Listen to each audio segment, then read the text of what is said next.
Good evening, Avalanche fans. Glad here at Pepsi Center. It is Monday, March 11th, 2019.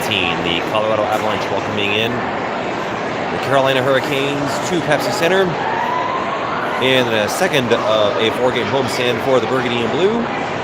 Coming off of the heels of a 3-0 shutout over the Buffalo Sabres, the Avs were looking to keep that momentum rolling as they face another Eastern Conference team.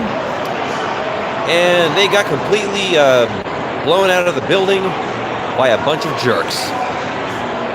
The Hurricanes roll to a 3-0 win over the Avalanche. Here's how it happened. No goals once again in the first period, but Dougie Hamilton would get the Hurricanes on the board at 10:07 of the second, his 13th of the season. The Avs would be down by 1 after 2. And that play took place with a miscalculation, for lack of a better term, thanks to Eric Johnson. And the Hurricanes swoop in, and they get their first goal of the game. In period 3, Andrei Svechnikov got his 16th goal of the season at 7:08, and was essentially left to have all the time in the world to make his move on Phil Grubauer. Went up high, Avs down by 2. He would then score his second goal of the game about 10.5 minutes later. And that would be essentially curtains. It was an empty net goal. And there's your final.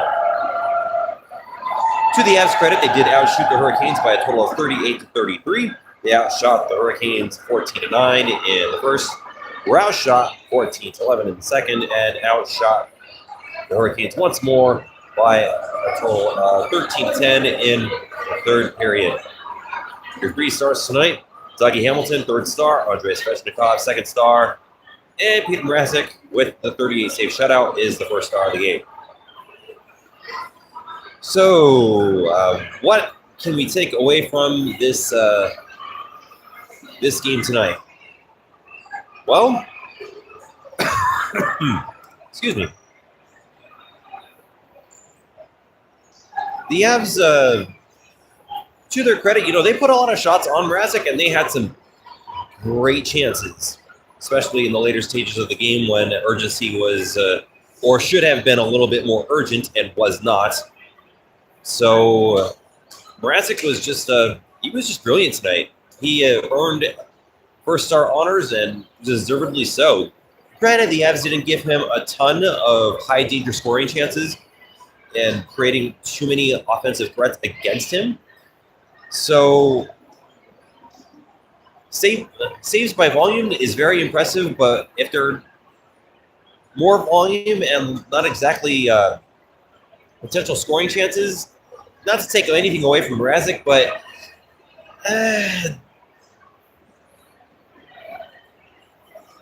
I don't know. Just I'm left a little bit of fumbling for words here. Let's not forget that the Avs also had 3 power plays on the night and did absolutely nothing with them. So, again, special teams doomed the Avs tonight. Again, credit to Carolina's goalie for playing a good for playing a good game tonight. But the Avs absolutely did not do themselves any favors at all. When the urgency factor should have been more of a factor, it wasn't really much of a factor for the Avs when it should have been.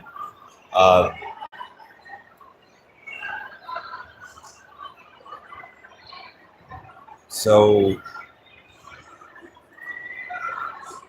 to make matters even worse, looking at the standings tonight, the Avs did get some help from. Let me pull up my board here. They did get some help from a few other teams tonight, most notably the San Jose Sharks and the Chicago Blackhawks. The Sharks also shut out the Wild by the same score, 3-0. So that kept the Wild in place. And the Blackhawks put the Brazil on the Coyotes tonight, 7-1. So absolutely zero movement from any of the teams today. Dallas, of course, was idle today, so they, of course, did not move. Wild didn't move. Coyotes didn't move. The Avs didn't move. This was the perfect opportunity for them to leapfrog over the Coyotes and come into a points tie with the Wild. And that's not going to happen tonight. And it looks like at least in the final game that is still going, the Oilers will most likely get a point here, so that gets them a little closer, but not necessarily enough at this stage to consider them a legitimate threat to the wild card race. So there's that. Everything that on the flip side of it, Arizona didn't win and Minnesota didn't win, so it wasn't a total worst case scenario. It was just gridlock for the Avs tonight. And given that they did not get the job done, gridlock is a little bit of a saving grace, though not by much of one.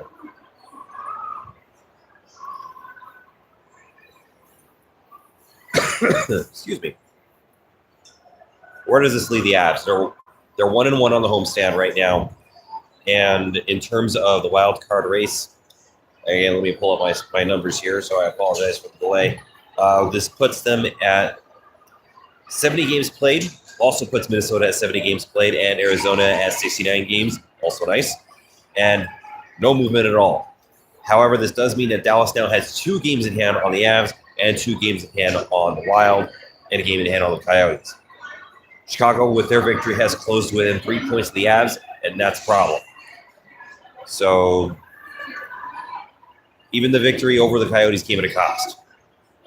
Tomorrow night, the Coyotes will be in St. Louis to face the Blues. So they will have one more immediate crack to overtake the Wild and tie, at least for the interim, Dallas at 75 points. And that'll burn their game in hand. The Stars will have a match against the Sabres. That is also tomorrow night.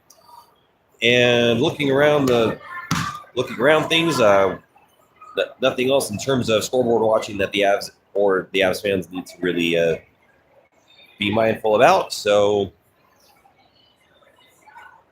2 games to watch if you're scoreboard watching tomorrow, so keep an eye on that. The Avs do not play until Friday, so this was their last best chance to bank some points before getting a little bit of a break before finishing up the homestand on Friday and Sunday.